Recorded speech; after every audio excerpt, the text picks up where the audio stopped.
غلطتي علشان قلت لها ان ما ينفعش تغش؟ لا طبعا ما غلطتيش.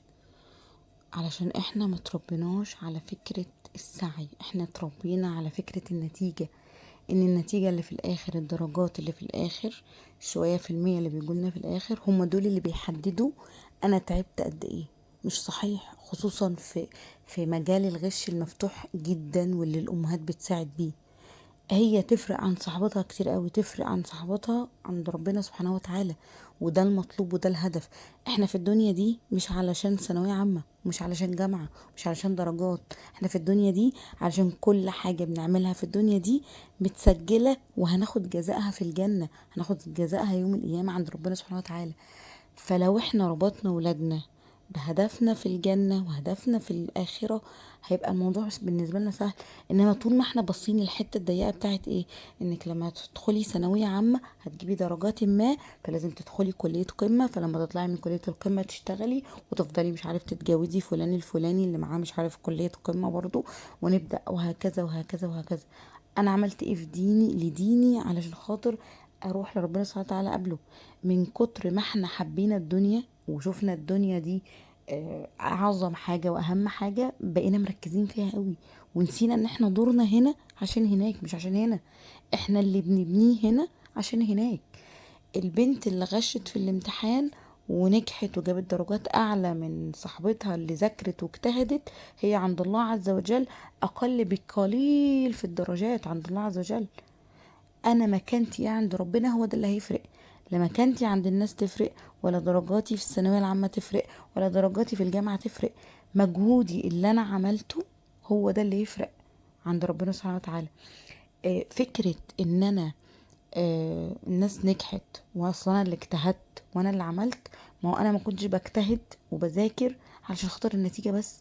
اه انا عارفة ان الموضوع مؤلم والموضوع بيزعل، وان ازاي دول الناس دي بتنجح وهي غشة، وانا اللي ما بجيبش درجات حلوة او ما بجيبش نتيجة حلوة رغم ان انا ذاكرت. خلاص. طيب، ما هو انا ذاكرت عشان مين؟ طب ذاكرت عشان النتيجة، وبعد النتيجة ذاكرت عشان ادخل جامعة، وبعد الجامعة بعدها ايه اللي هيحصل؟ مش هيحصل اي حاجة. الفيصل بينك وبينهم مين غش ومين لا. الفيصل بينك وبينهم الله عز وجل. درجتك وموقفك وحياتك وشكلك قدام ربنا سبحانه وتعالى اهم من اي حد. سبحان الله العظيم. يعني يمكن اكبر مثال دلوقتي لو بصيتي له وفهمتيها الكلام ده، اهل غزة. هل اهل غزة دول احنا احسن منهم علشان احنا مش بنتعذب او مش جعانين او مش في جوع او مجاعة، او مش عشان اليهود بتضربنا احنا احسن منهم؟ لا طبعا. مين قال كده؟ هل احنا احسن منهم علشان احنا ربنا رافع عننا العذاب ومش شايفين اي حاجة من الحاجات اللي هم شايفينها؟ خالص. هم بصبرهم وبالابتلاء اللي هم فيه هياخدوا سبحان الله العظيم درجات في الجنة كبيرة جدا نتيجة الصبر اللي هم فيه. فهم احسن عند ربنا سبحانه وتعالى. هم متعذبين في الدنيا واحنا منعمين، مش مقياس. المقياس كله في الآخرة. مين فينا اللي هناك هيبقى متعذب مين فينا اللي منعم. لو بنينا دي في ولادنا وفي اخواتنا، انت عند الله عز وجل اسمك ايه؟ انت عند الله عز وجل اللي غشت دي اسمها ايه؟ يعني تخيلي كده، بنقولها للبنات الصغيرين، تخيلي انت قاعدة في اللجنة وغشيتي وجي ملك من الملائكة شافك، فطلع لله عز وجل والله أعلى وأعلم وقال له فلانة الفلانية غشاشة.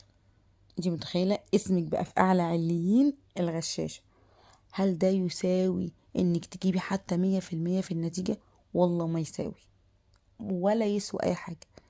ولكن لما الله عز وجل يطلع عليكي وانت في وسط اللجنة كلها بتغش، ويلاقيكي انتي سبحان الله العظيم متثبتة وواقفة على أرض صلبة وعارفة ان من غش فليس منا، وان لا انا على عهد يا رسول الله ومش هغش، وطلعتي وانتي ناسية بعض الأسئلة ومش حالة كل حاجة رغم انك ذاكرتي وعملتي اللي عليكي وطلعتي، انتي عند الله عز وجل احسن بكتير من اللي جاب 100% هو غش. خلاص. فكرة السعي، السعي هي دي اللي بتفرق مع الناس. انا بسعى وبعمل اللي عليا وبذاكر وبعمل اللي عليا. النتيجة بقى جت ايه في الاخر ما تفرقش معايا. هزعل طبعا هزعل، لان انا بني ادم وبزعل من الابتلاء، ولكن صبري على الابتلاء، معرفتي ان الله عز وجل راضية عن الفعل اللي انا عملته ده الصح، الفعل الصح، ان انا ما غشيتش، ان انا حافظت على المذاكرة اللي انا عملتها، بس ده اللي يكفيني. بس كلمي مع اختك، فهميها بالراحة، فهميها ان احنا هنا في الدنيا مش علشان درجات، ان انا هروح يوم القيامة هلاقي اللي جابت درجات اعلى منها ونجحت وعدت، ممكن تكون لا قدر الله في النار، ممكن تكون بتتعذب بالدرجات دي، وانا هلاقي المادة اللي انا شلتها والمواد اللي انا شلتها، ولا حتى السنة اللي انا عدتها وانا عاملة اللي عليا. بس خلي بالك لازم نكون عاملين اللي علينا. يعني ايه عاملين اللي علينا؟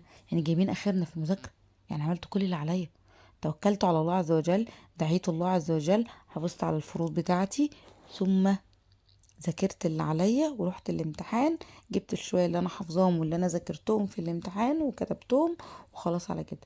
هطلع من الامتحان وبعد النتيجة وانا حاسة ان حتى لو ما حصلش نصيب وما جبتش درجات عالية وما نجحتش مثلا لا قدر الله، انا عملت اللي عليا، رضيت الله عز وجل، ما غشيتش، ما كنتش زي بقية الناس، حققت رسول الله كلام الرسول صلى الله عليه وسلم في ان الاسلام غريب، بدأ غريبا وسيعود غريبا، وان انا كنت قاعدة في وسط اللجنة غريب.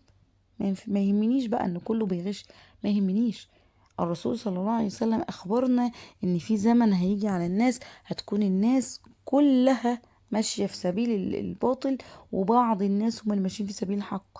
فما يغركيش كتر الناس اللي ماشية في الباطل، وما يغركيش كتر البنات اللي بتغش، ولا كتر الولاد اللي بيغشوا وبيجيبوا درجات. مش هم دول المقياس. المقياس اللي عندنا قال الله عز وجل وقال رسول الله صلى الله عليه وسلم. المقياس اللي عندنا جزائي عند الله عز وجل يوم القيامة، وأجري في الدنيا. ما انت هتاخدي أجر برضو في الدنيا، هتاخدي أجر صبرك، هتاخدي أجر انك عملت اللي عليكي، هتاخدي أجر ان ربنا سبحانه وتعالى هيكتب لك حاجة أحسن بكتير من اللي انت كنت بتتمنيها، وهتاخدي أجر بإذن الله، بإذن الله في الآخرة في الجنة والدرجات العليا من الجنة بإذن الله.